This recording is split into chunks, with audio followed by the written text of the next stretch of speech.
Good morning, faithful listener. You are listening to the Bible Explained podcast, where the Bible gets explained. So grab your cup of coffee and stay tuned as we read through the book of Luke.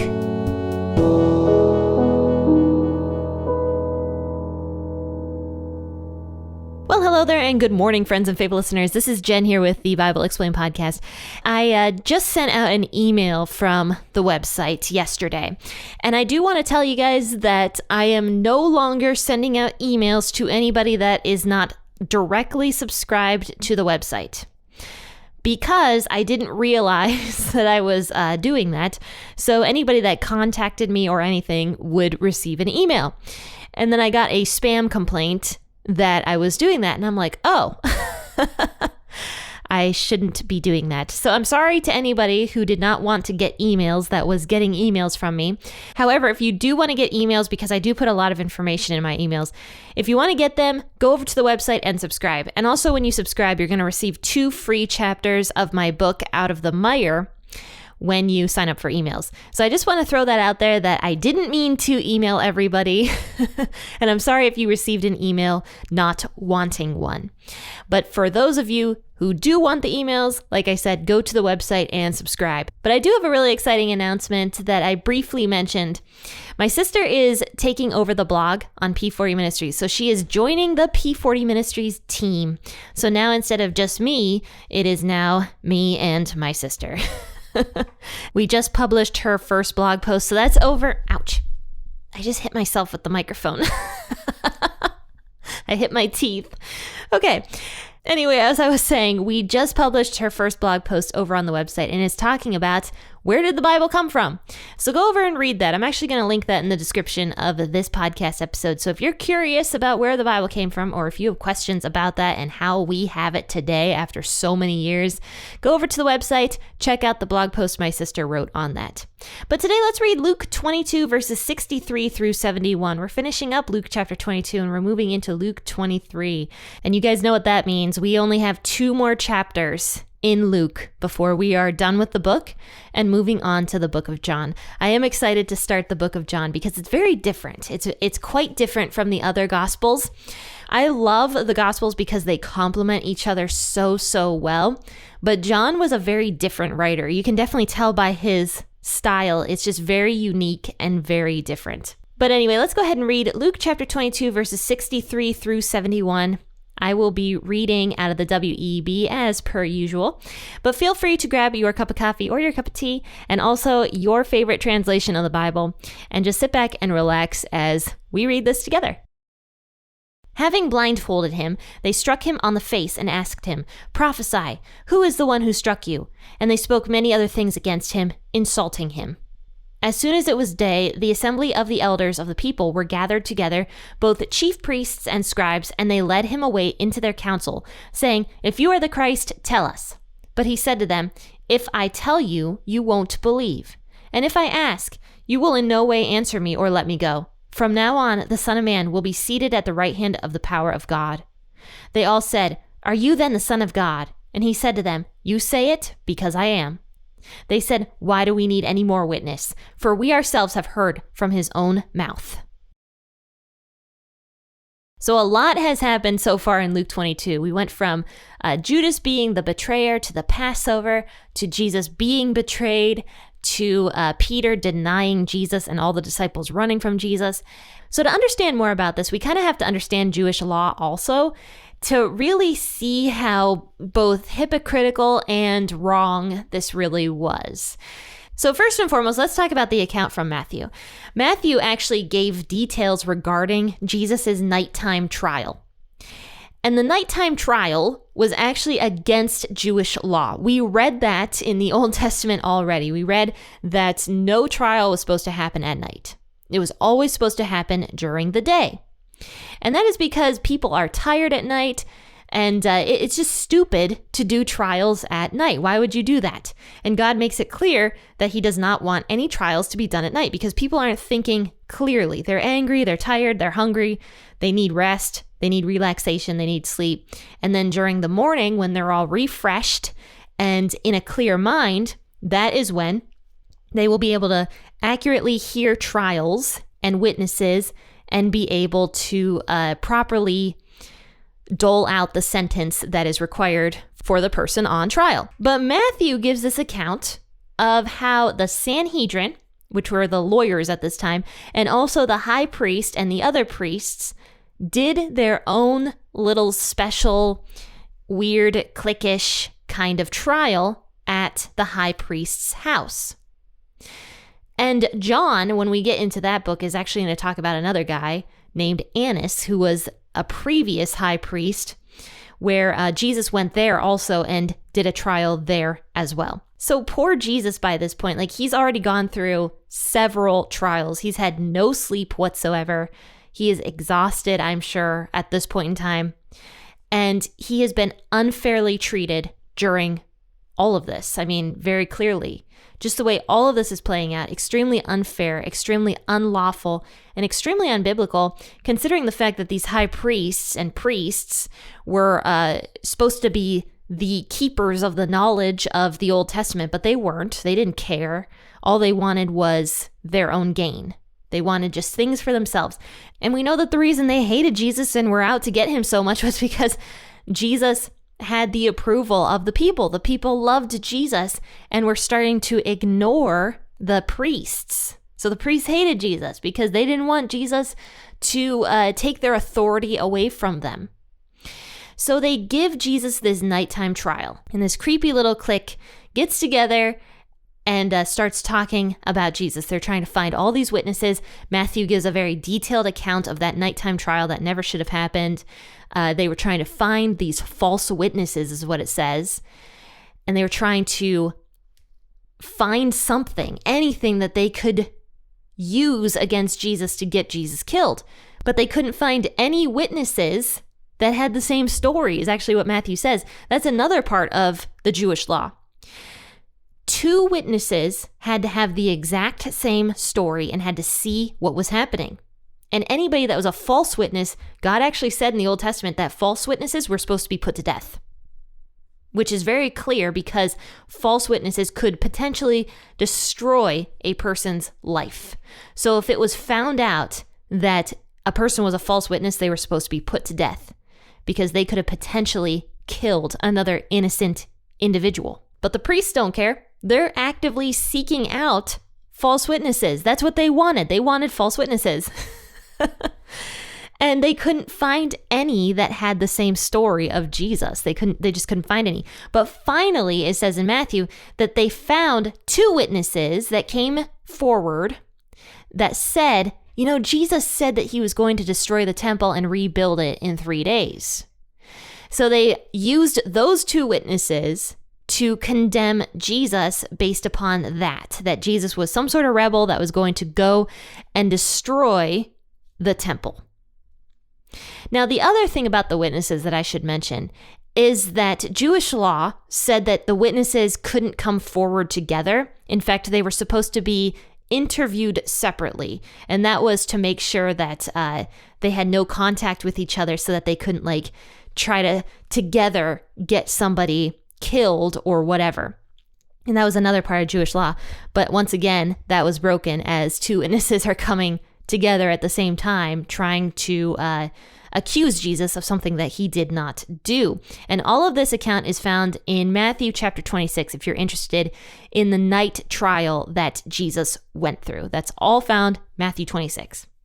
But Luke doesn't really give an account of the nighttime trial, though it does say that Jesus was held at the high priest's house.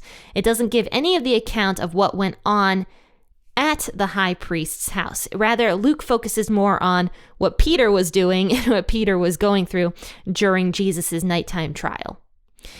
Now, after this, it says in verse 63, what we just read, the men who held Jesus mocked him and beat him. Having blindfolded him, they struck him on the face and asked, prophesy, who was the one who struck you? And they spoke many other things against him and insulted him. As soon as it was day, the assembly of the elders of the people were gathered together. So what this means is right after this nighttime trial, Jesus was bound and mocked and beaten. It says that they put a blindfold on him and were insulting him and making a game out of all of this. They were literally beating and spitting on Jesus. They were spitting on God. spitting on God's face. Like that's literally what these people were doing. And it was a mixture of people. We can't just blame the Jewish people here, by the way. Many people like to say, oh, the Jewish people were the ones that killed Jesus. No, we all killed Jesus because Rome was there. There were plenty of people that were insulting and beating Jesus. We can't just say the Jewish people are awful for killing Jesus. No, that's ridiculous, because there were Gentiles and Jewish people all there, all abusing Jesus, all killing him. So we all had a part in this, for sure. We all had a part in what happened to Jesus. So it says that they were insulting Jesus, making a game out of an innocent man, and spit on him. It doesn't say that here in Luke, but there are other accounts of how Jesus was spat on, his face was spat on. So it says, as soon as it was day, the assembly of the elders of the people were gathered together. So they're waiting around for daytime to break so that now they can have their official council, their official trial. But they already came together and already decided at that nighttime trial what they were going to do to Jesus. I'm sure they were overjoyed and just excited to do evil against Jesus. And that's very clear by the fact that they didn't even go to sleep that night. They were too interested in trying to find witnesses to gather against Jesus. So the morning official, I did air quotes there, the morning official trial takes place against Jesus. And even this was done incorrectly, all of it, because witnesses were supposed to be there testifying. And we see at the very end here in verse 71, why do we need more witnesses? For we ourselves have heard from his own mouth. So they didn't even bring any witnesses forward that we know of at this morning trial. So it says, the second it was day, as soon as it was day, is what it says. They literally rushed to try to get Jesus to his death as quickly as possible. The assembly of the elders of the people were gathered together, both chief priests and scribes, and they led him away into their council, saying, if you are the Christ, tell us. We find out this is basically the same exact question they asked Jesus at the nighttime trial. Now they're asking it at the official daytime trial. But he said to them, if I tell you, you won't believe. Which is very clear. Jesus already knows at this point, after everything that went on, he's not getting out of this situation. They don't care. And also, Jesus knew he wasn't going to get out of the situation. He knew well in advance everything that was going to happen to him. He made up his mind the night before in the garden that he was going to go to his death for all of humanity. So Jesus says, I'm not telling you because it doesn't matter. You won't believe me. And so he says, and if I ask, you will in no way answer me or let me go. So Jesus made this very clear statement. You already made up your minds, man. Like, I'm going to my death. You already decided it. So it doesn't matter what I say here. So then it says here in verse 69, Jesus gives this declaration of his power. From now on, the Son of Man will be seated at the right hand of the power of God. Now, I want to mention something here, kind of a rabbit trail. I never really knew where the term Son of Man came from. And Jesus always called himself that. He always called himself the Son of Man. And I always wondered about that. But last week I was reading through the book of Daniel in my spare time. And I saw that Daniel referred to Jesus as the Son of Man. I don't remember what chapter it was in. And there was a footnote in my Bible that said that this is most likely where the term Son of Man came from, where Jesus started calling himself that is because of the verse of Daniel saying that he saw the Son of Man coming out of the clouds. So Jesus started calling himself the Son of Man based upon the book of Daniel. And that was something interesting I just wanted to throw out there. But Jesus says, from now on, the Son of Man will be seated at the right hand of the power of God. In a way, he did answer them that he was the Christ, that he was the Messiah. And not only that, but he gave this declaration of power, that he's going to be seated at the right hand of God. That is a position of power. The right hand, typically, most of the world is right-handed. And typically, when we see that term in the Bible, that means the powerful hand. So this is typically a statement of power, and Jesus is going to be at the right hand of God. So they all say, "Are you then the Son of God?" So they pieced 2 and 2 together and realized that Jesus was in fact talking about himself here. They said, "You're the Son of God?" And he says to them, "You say it, because I am." There, right there. Jesus claims himself to be the Son of God. So they said, "Why do we need any more witnesses? We ourselves have heard from his own mouth that he's claiming to be God." And they freak out. And after this, they're going to take him over to the Romans and to Pontius Pilate, who was the Roman governor. And they're going to try to get Pontius Pilate to kill him, because they really couldn't kill Jesus on their own because they were under the authority of Rome. So Rome was the one who had to do this. But even so, they did their official little trial. They did their sneaky nighttime trial and decided Jesus was guilty. They didn't even hear from the witnesses, it doesn't sound like. It doesn't look like they brought any witnesses forward. I don't think they wanted to go through the whole trying to find witnesses again. This was the official trial. They wanted things to go very smoothly and in their own way. They didn't want potential 2 witnesses coming forward and not having the same testimony. So they didn't want to bring any witnesses in this official trial so that they could just take Jesus to Pontius Pilate and have him killed by the Roman governor. So, I mean, you can just see here how intent on doing evil against Jesus these priests and high priests and scribes were. They just wanted Jesus dead. But another thing I should mention about that is we actually find out later that some of the people on this board of members of priests were actually for Jesus. They actually liked Jesus, but were too scared to stand up. They were too scared to go against their fellow priests because they didn't want to be potentially excommunicated from the temple. So they didn't stand up. We see that one of them was Joseph of Arimathea, who took Jesus's body down and buried it in his brand new tomb. He was one of the guys that was on this council, which was interesting. And I'm sure that there are others that are not recorded in scripture that weren't necessarily against Jesus, but they were too scared. They were too scared, just like Peter was. They were too scared to stand up for Jesus, for their Messiah, for an innocent man. This just shows like how failing we as humans really are. We just become so scared and so afraid sometimes that we aren't able to do the right thing. And I'm very guilty of that on so many occasions. I actually had to apologize to a young man at my church because I didn't stick up for him several years ago. He was getting yelled at pretty badly, and I saw the whole thing, and I just stood by quietly and watched. And I was so guilty about that. I was so guilty about that for like 3 years. And I had to apologize to that young man, and he didn't even remember it, but I was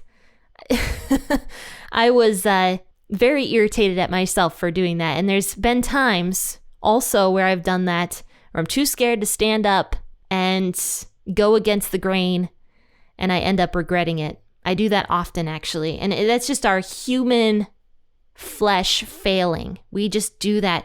And so I think that's why Jesus was so clear on be in constant communication with God the Father, because God the Father is going to send his power, his Holy Spirit down to you so that he can help you during those weak moments that you have. That's why Jesus says, pray, that when the time comes, you can stand strong and that your flesh basically won't fail. Your humanness won't get in the way of what you're supposed to do. So really my encouragement to you guys, even though I've touched on this topic a lot in the past week, is just pray. Pray that you can stand strong for those times of weakness where you're not sure you can do the right thing. But my encouragement is just to pray that you're able to stand strong during those weak moments. Well, faithful listeners, I hope you enjoyed this episode. And if you did, please like it and share it on your social media platforms. Check out the YouTube page also. Subscribe to it because I'm having a new video coming out very, very soon. I am in the process of editing it. So if you don't subscribe to the YouTube channel, you're not going to know when that video comes out. So that is exclusive content that is only available on the YouTube page. So check that out. I dropped a link to the YouTube in the bio of this podcast episode. I also dropped a link to the new blog post that my sister wrote. Make sure you read that also. But faithful listeners, I just hope that you have a great rest of your day and that you are blessed. Happy listening. And as always, God bless.